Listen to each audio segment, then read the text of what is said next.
వరదలొచ్చినట్టు వింతగా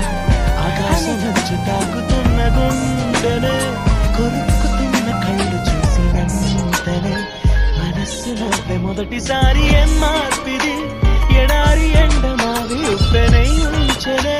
కలే కాదుగా నీ వల్లనే భరించలేని తీపి బాధ 先不是说第一时间 ప్రయాణమై యుగాలుగా సాగిన ఓ కాలమా నువ్వే ఆగుమా తనే నా చెంత నిండగా తరమగే ఓ దూరమా నువ్వే లేని